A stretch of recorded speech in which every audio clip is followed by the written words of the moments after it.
On the Cambridge Ball State Cardinals Sports Network. From Learfield, welcome to the Varsity House Birdfeed on the Ball State Cambridge Network. Here is your host, Joel Godett. All right, we are back at it with another edition of the Birdfeed Live presented by Varsity House. We are here at LA Pittenger Student Center on the Ball State University campus, broadcasting on YouTube, on the ISC Sports Network across the state of Indiana, and also on demand on the Chirp Cast podcast feed. Mike New is not here.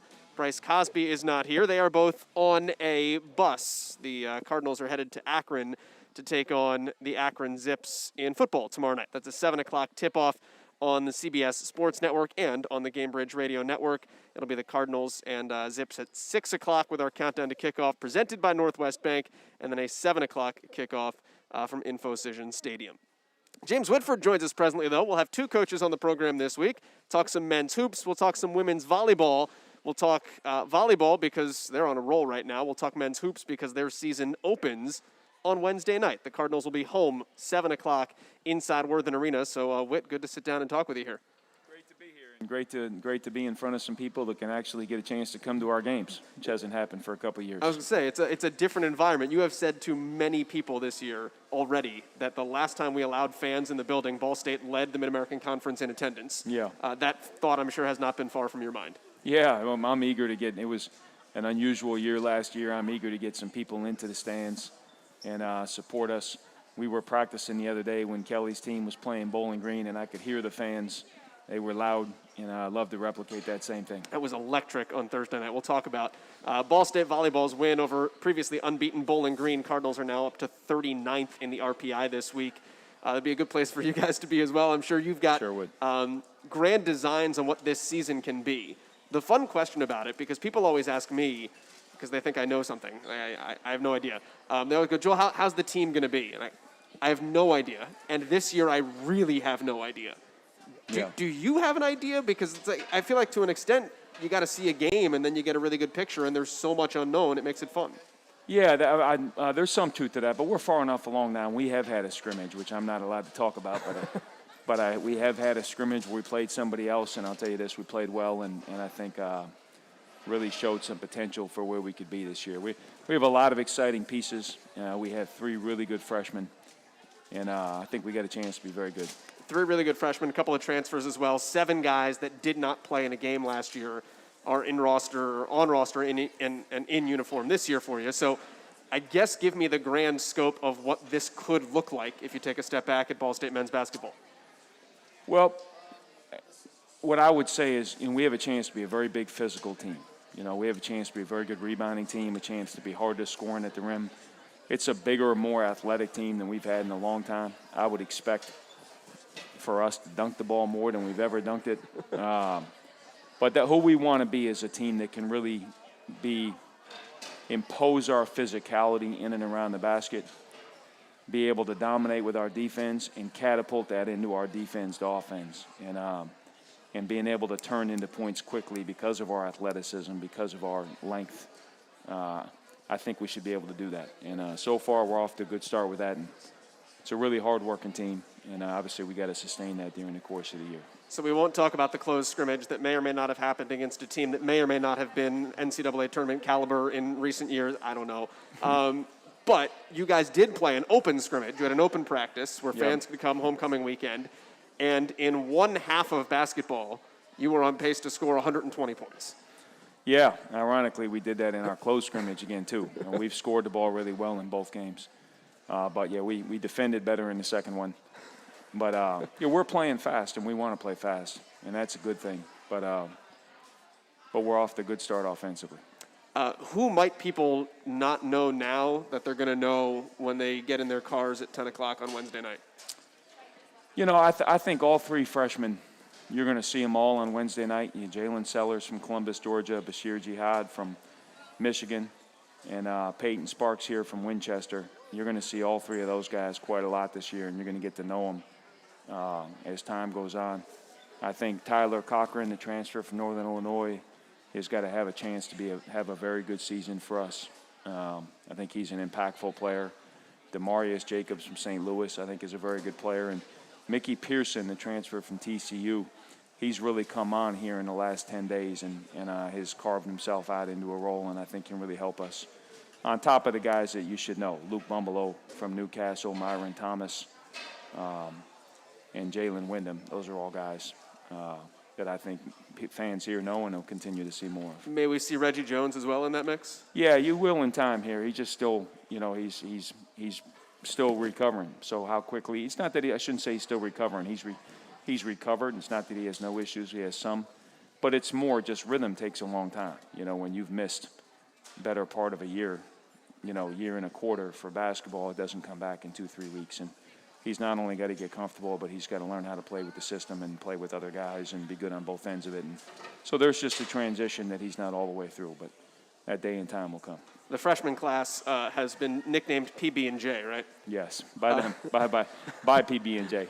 By themselves. Yes. They've been allowed to give themselves a nickname. Yeah. But it seems like it's a really fun-loving group. Like they like to have a good time. They enjoy each other's company, and that's really important. But they also, and you've said this many times, decided that they weren't going to wait for somebody to open the door and give them a turn. Is that Yeah. encouraging for you as a coach to see guys that have a go-get-it mentality and that are not afraid to take a role? Yeah, that's the world we live in sports at the highest level. And fortune favors the bold, so to speak. And all three of those guys, I really have great respect for their competitiveness because they're highly competitive, and sometimes competitive can be mean-spirited. In their case, it never is. It's not, they're just trying to become great players, and they put the work in at night. They do the extra work that they need to do. They're highly competitive during the day, and yet they have the humility to embrace not winning. They have the humility to get amped up, compete, and not have the best day, and they handle that with grace. They handle winning with grace, but every time they do it, they're highly competitive in the way they go about it. And to me, all three of them really have a great balance and understand that, in this sport, you get what you earn. We've, I know during the open scrimmage, the open practice that you guys had, did not have two of your big post players, so it cuts your numbers down a little bit. But how much of these early season games, for you, were a little bit of experimentation, even though you get practice and even though you had a close scrimmage? How much of this becomes, I don't know if fun's the right word, but a fun game of mix and match and all right, I got 13 guys. Let's play them all. Let's see who plays well together. Let's see how they react under the lights. Let's see how this meshes. And how much figuring out of a rotation is going to happen over the next, really on Wednesday night inside Worthen, but also over the next couple of weeks? I think honestly, at this stage of the game, we have a rotation. Okay. As we did for the first scrimmage, and we've been toying with it, and it doesn't mean if it doesn't change between now and the end of the year, it'd be the first time in my 25 career that it doesn't change. I don't have any question it will change. But we've done a lot of that experimenting, and I think we have a group that we're going to stay with here for a while, and we'll see how it plays out. Maybe maybe we'll deal with some injuries. Maybe some guys won't play well, and not over one game or two game. They've earned it over 3 months. But if they don't perform over the course of time, guess what? Someone else is going to get a crack.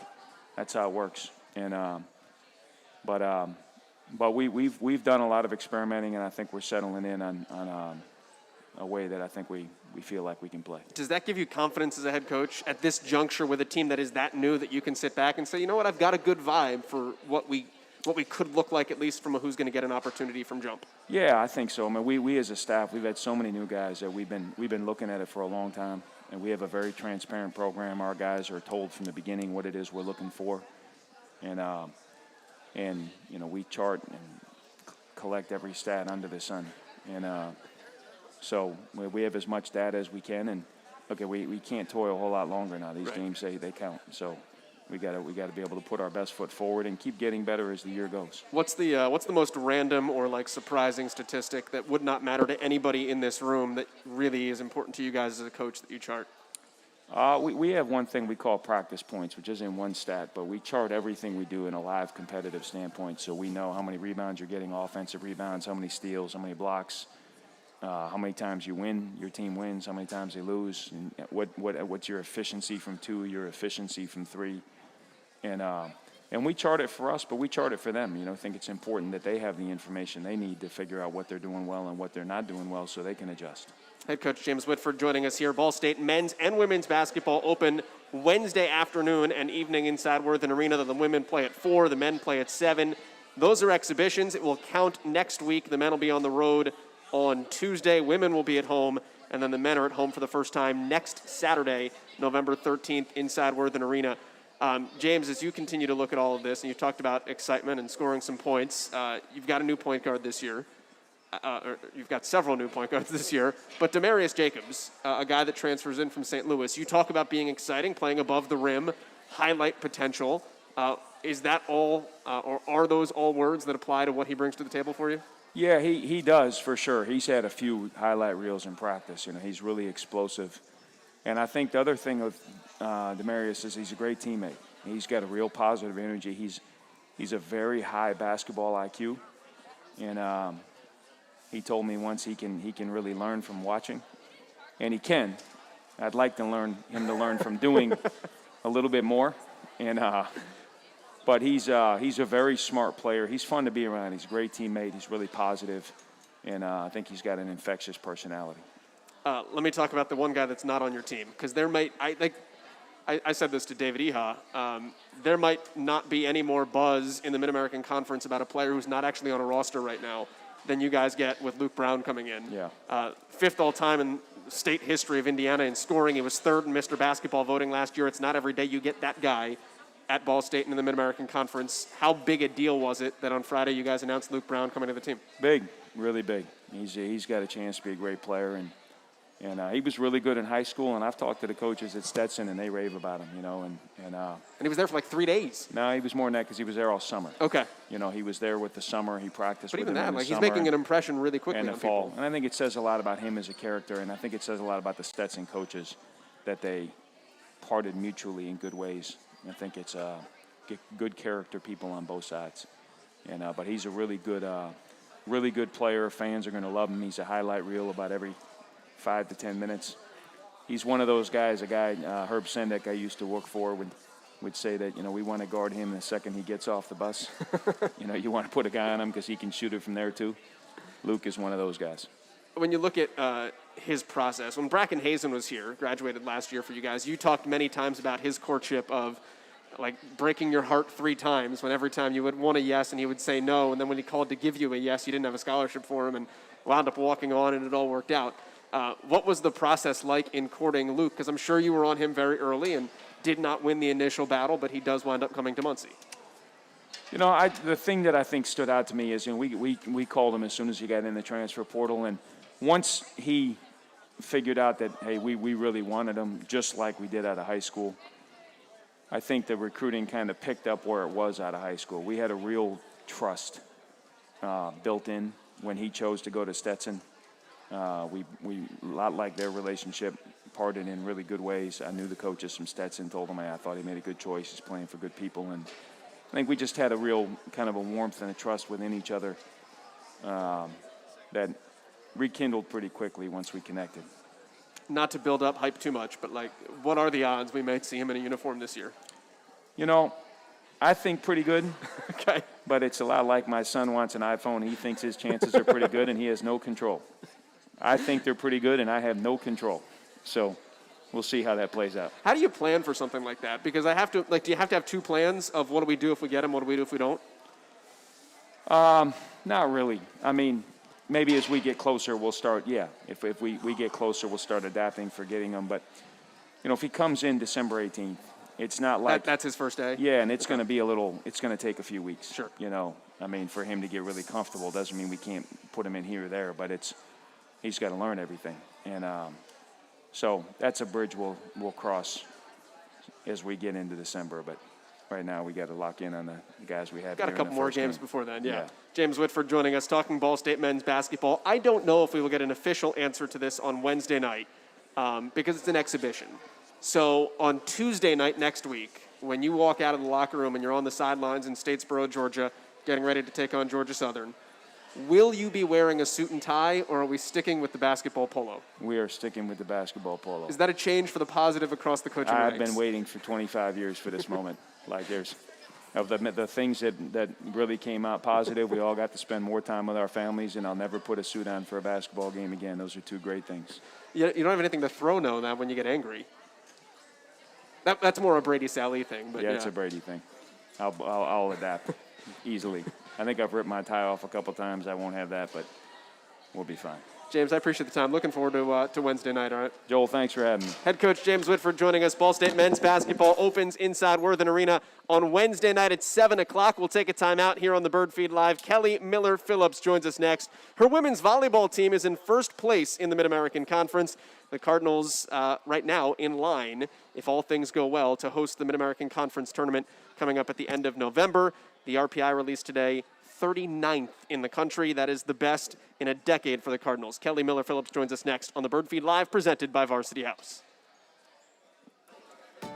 At Northwest, your financial peace of mind is behind everything we do, no matter where you are or where you're going. That's why we created Affinity Checking, 3 accounts designed to fit your life with all the essentials you expect, plus benefits that grow along with our relationship. Our team will help you find the right account and personally follow up to ensure you're happy. Affinity Checking, just another way Northwest helps increase the value of you.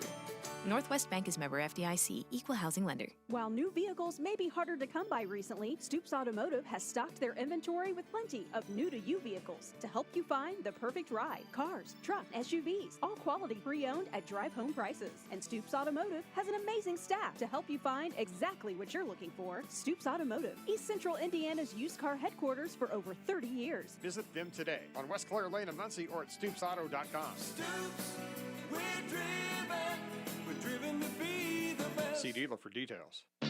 Whether you're injured or just plain sick, Community now offers Connect to Care.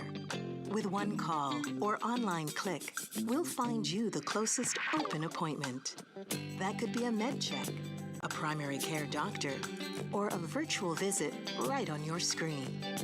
At the most inconvenient time, Connect to Care is mighty convenient. Just call 765-298-1400 and a community concierge will locate options and make your appointment. Or you can search and set an appointment yourself. Our website is always open. Visit ecommunity.com/connect. The quickest route to feeling better starts with us. Community Health Network. Exceptional care, simply delivered.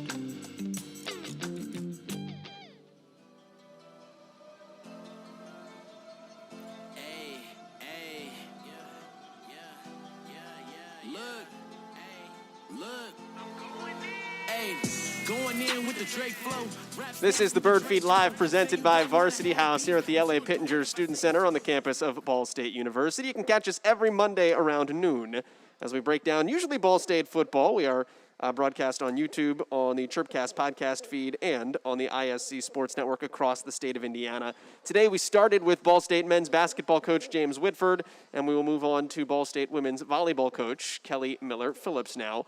You are the 7th best mid-major team in the country. How do you feel? Well, that's a nice way to word it.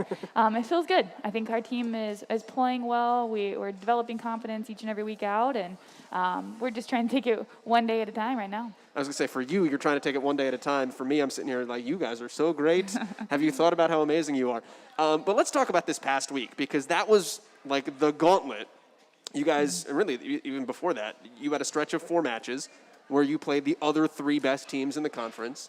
You go undefeated, and you end that stretch knocking off the reigning champions who had been undefeated in conference in 3 sets in front of a raucous Worthen Arena. What was the environment like, first and foremost, for you guys Thursday night?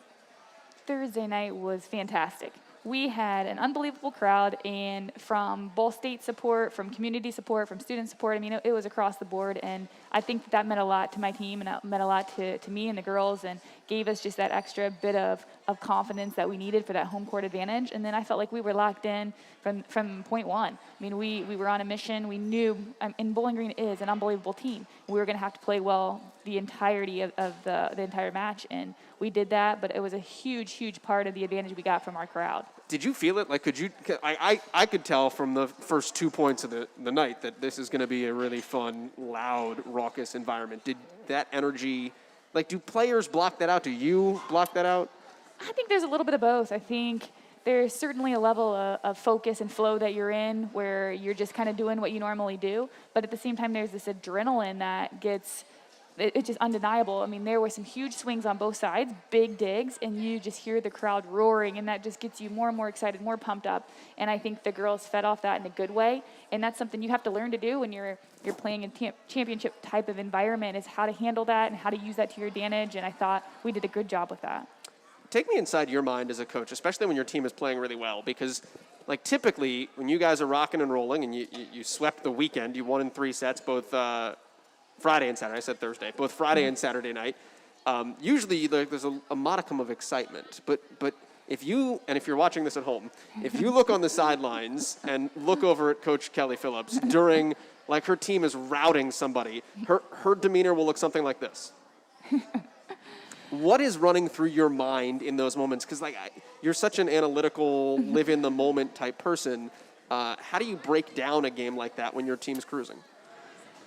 Well, I try to take nothing for granted, because I know, especially in volleyball, I mean, every single set, the momentum can completely shift. And so you can be up and have a great first 2 sets, and it doesn't matter. You got to completely shut that off and reset and play 1 point at a time. And I think that is the uniqueness of volleyball compared to a lot of other sports. I mean, if you have a great first half, you have this huge advantage. You can kind of coast and finish. That is not the case at all in volleyball. You have to completely play every single point as its own until it's finished. There's no time limit. It's just going to go and go and go until you earn them all. And so I think that that's one thing that just myself as a player have always been somebody that's just, it's not over till it's over, taking it 1 point at a time and knowing how great our conference is and everybody that we're playing. I don't take anybody lightly, any point lightly until we get that final 3-set win, and then I can breathe after that. All right, so you led me right into it, because twice this year you guys have had match point by your opponent, won both of those matches, and on Friday you were down late in both the second and the third set. You won both of them. What is it about your group that never says die?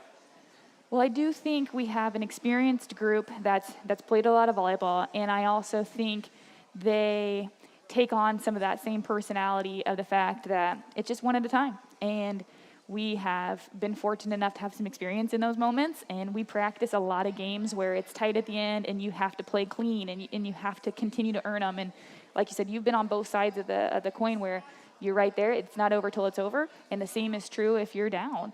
And I think our ball control and our experienced players allow us just to stay in the course, just keep going, keep going, keep going. And then when you've had some success in those matches, that really kind of gives you more and more confidence as you face those type of situations again. It was funny talking to you last week, because I said to you, how good are you? Like, I didn't know what the answer was going to be. Usually coaches are really modest with that. And you were like, no, I think we're pretty good. We built this team to be this team. Yeah. And it has, to this point, fulfilled that prophecy and that destiny. What is it about this group that has set it up to be as successful as it has been? I don't know how Brad Caudill, your SID is right in front of us. I don't know how the stat has changed, but going into the week, you were one of 6 teams in the country with 20 wins. Why? How'd that all come to be? Well, I think we have worked, and we had the players here that have worked really hard to put themselves in this position. And I think we had a huge group in a 2019 class that we have ridden on them hard, and now they are juniors and they just have a ton of experience. They've played a ton of volleyball, and with them we've just added some other key pieces. We have a freshman setter that's doing a phenomenal job running our offense. We've had a couple transfers that have come in and just added more layers to our initial piece, and I just think we have a group that just loves playing together. They just enjoy working, and we don't look a ton at stats. We don't look a ton at what the numbers are. We're proud of that, but then we go back right to work, right. And that's just our personality. And that's funny, because we're talking about all the success your team has had this year, win or lose at the end of the day. Great season, and you're saying they're all juniors. You lose like 2 people at the end of the season. Mm-hmm. Which is kind of comforting as a coach. You're building for the long term, and you're trying to stack classes and create a program. So, like in the micro, you look at this year, but you guys have whiteboards and you have the macro, and have to be really proud about how this has all come together. For sure.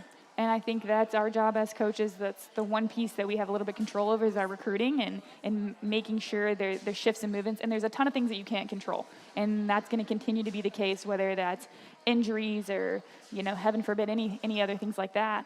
But all you can do is try to plan the best that you can. I think our 22 class, which we'll be signing very soon, is a great, strong class that will continue to build. And that's what we've done. We have a core group, and we've just tried to build and keep adding layers. And that's all you can do as coach. So here's the rundown for the week. Football is on the road. They'll take on Akron tomorrow night at 7 o'clock. Then we told you both basketballs are in action Wednesday night inside Worthen Arena.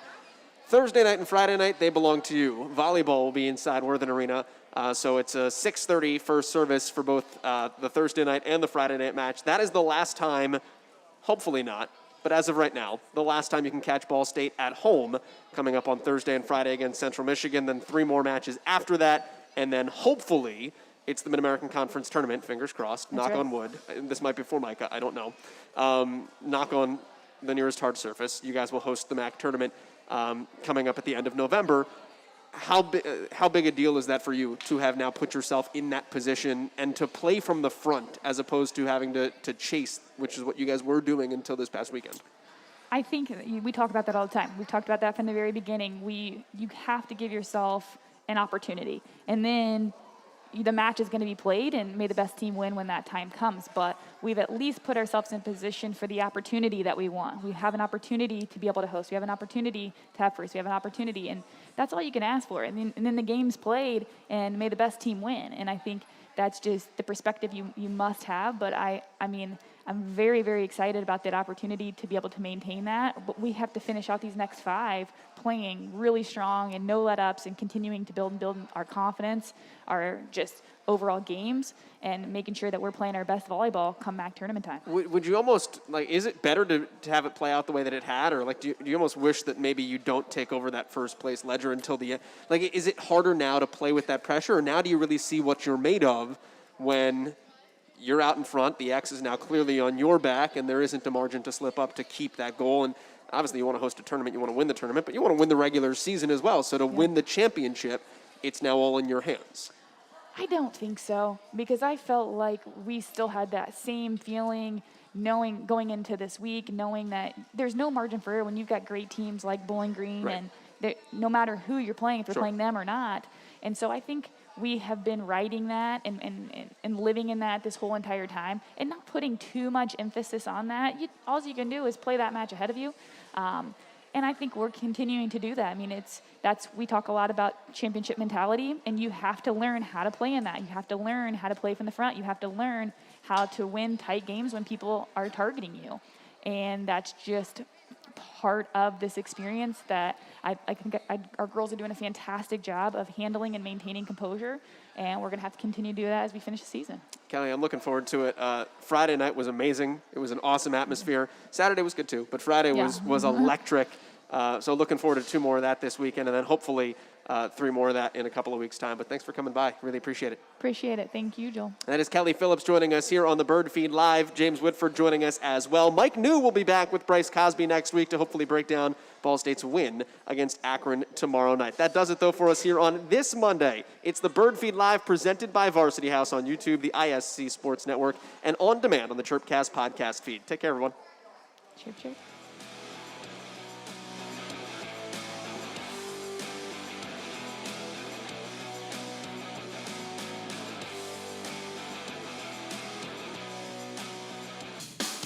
This was the Varsity House Bird Feed on the Ball State Gamebridge Network.